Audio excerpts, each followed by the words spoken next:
G'day, this is Dr. Karl Krasnowski for the Climate Change Coalition, talking coal.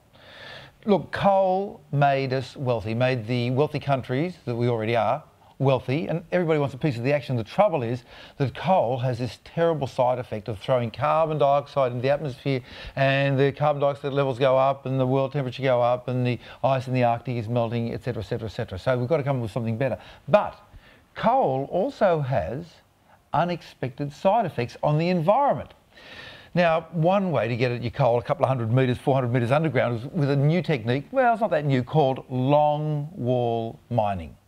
You've got this cutting head, like a sort of conical thing, and it just goes up against the coal face and it just shaves along. It's about 5 metres high, and it just sort of shaves off a couple of metres of coal, going along on little railway lines for about 400 metres. They shift the railway lines and it comes back again, another 400 metres, and it gradually works its way underground, half a kilometre underground, 400 metres underground, until you've got this box that's 5 metres high, 400 metres across and 4,000 metres, 4 kilometres long, and then they sort of retreat, letting it collapse a little bit at a time.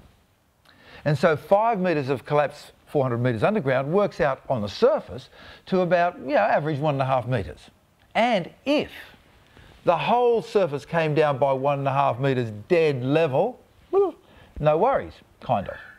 But what happens is that this goes down a bit more, that goes down not quite as much, and you get sides of houses being pulled away, and you get, and I never heard of this term before I went looking, river bed fracturing. Yes, the actual bed of the river breaks and the water goes into it and vanishes.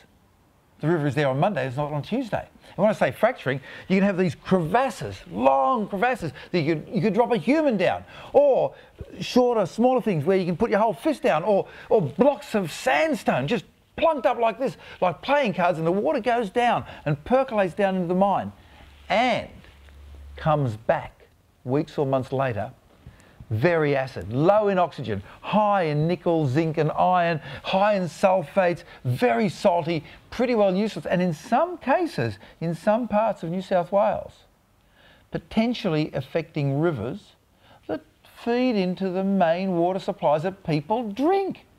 And these longwall mines are within metres of the river, not a kilometre away, but within metres.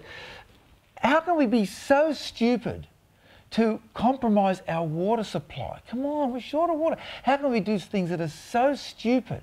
In Australia, the driest inhabited continent on Earth, by taking out coal that's been there for hundreds of millions of years and selling it for 20 or 30 years for short-term profits overseas. If you knew about this, you'd weep even more.